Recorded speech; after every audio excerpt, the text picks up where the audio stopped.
يا محلى الوداع بهالمسية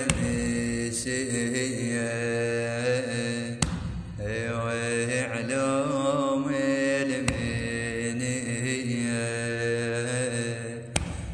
بين الفاطمي والفاطمية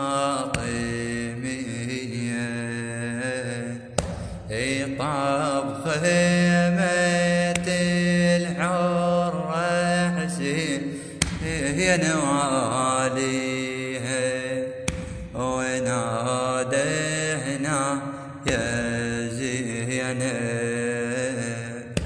وقعد عيدها يودعها ويسليها ونار الحزن تلهى.